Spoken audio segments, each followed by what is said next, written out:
അങ്ങനെ 2026 ജാനുവരി അവസാനിച്ചു.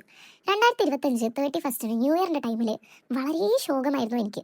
എങ്ങനെ 2026 പോവും എന്നാലോചിച്ച് ഭയങ്കര ടെൻഷനായിരുന്നു. ആകെ മൊത്തത്തിൽ ഡിപ്രഷനും ശോകവും കരച്ചിലും പിഴിച്ചിലുമായിട്ട് എൻ്റെ എല്ലാ ദിവസവും ഓൾമോസ്റ്റ് വളരെ ശോകമായിരുന്നു. അങ്ങനെ ഇരിക്കുമ്പോഴാണ് ഞാൻ ഈ ഒരു വളരെ വലിയൊരു ഡെസിഷൻ എടുക്കുന്നത്. യൂട്യൂബ് ചാനൽ തുടങ്ങാം.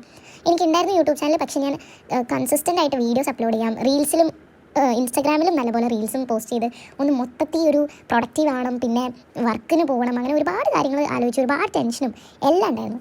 അപ്പോൾ ഇതിനൊന്നും സപ്പോർട്ട് ചെയ്യാത്ത വേറൊരു കാര്യമായിരുന്നു എൻ്റെ മെൻ്റൽ ഹെൽത്ത്. എൻ്റെ മെൻ്റൽ ഹെൽത്ത് എന്നെക്കൊണ്ട് എന്തൊക്കെ ചെയ്യിപ്പിക്കാമോ അതൊക്കെ ചെയ്യിച്ചു.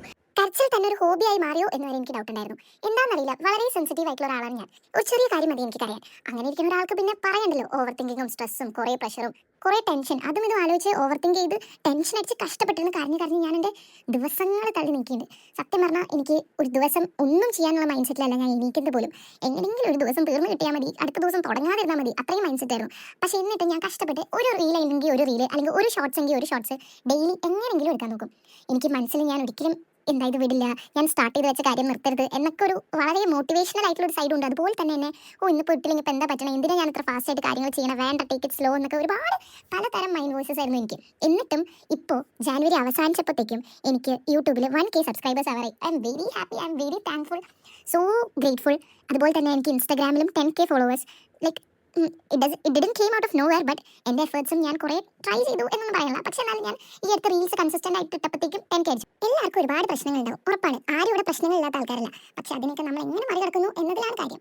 ഇതിപ്പോൾ ഞാൻ മോട്ടിവേഷണൽ സ്പീച്ച് ഒന്നും പറയുന്നതല്ല, പക്ഷേ ഞാൻ തീരെ ഒരു കോൺഫിഡൻ്റ് ആയിട്ടുള്ള ഒരാളല്ല, ഒട്ടും മെൻ്റലി സ്റ്റേബിൾ ആയിട്ടുള്ള ആളല്ല. ഒരുപാട് പ്രഷർ എനിക്ക് താങ്ങാൻ പറ്റില്ല.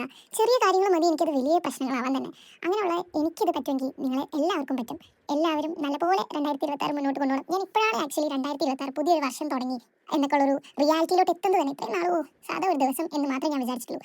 കാരണം വളരെ ഹാപ്പിനിങ് ആയിട്ടുള്ള ലൈഫ് തന്നെയാണ് എൻ്റെത്. പക്ഷേ എന്താണെന്നറിയില്ല, എനിക്കത്ര ഹാപ്പിനിങ് ആയിട്ട് എൻ്റെ മൈൻഡ് സെറ്റ് കൊണ്ടുപോകാൻ പറ്റുന്നുണ്ടായിരുന്നില്ല. പക്ഷേ ഇപ്പോൾ ഞാൻ എങ്ങനെയെങ്കിലും ആ മൈൻഡ് സെറ്റിലോട്ട് എത്തണം, ഹാപ്പി ആയിട്ടിരിക്കണം, എല്ലാ ദിവസവും എൻജോയ് ചെയ്ത് മുന്നോട്ട് പോകണം എന്നൊക്കെ ഉള്ളൊരു ഡിസിഷനാണ് എത്തിക്കുന്നത്. നടക്കുമെന്നറിയില്ല, ഓവർ തിങ്കിങ് നമ്മുടെ സുഹൃത്തായത് കൊണ്ട് തന്നെ ഒരു ഐഡിയ ഇല്ല. അപ്പോൾ ഇത്രയ്ക്കേ ഉള്ളൂ. Thank you so much for all the support and love. എല്ലാവരും സബ്സ്ക്രൈബ് ചെയ്യണം എൻ്റെ ചാനൽ, പിന്നെ എന്നെ സപ്പോർട്ട് ചെയ്യണം throughout. And I'm so grateful for each and every one of you, and I love you all.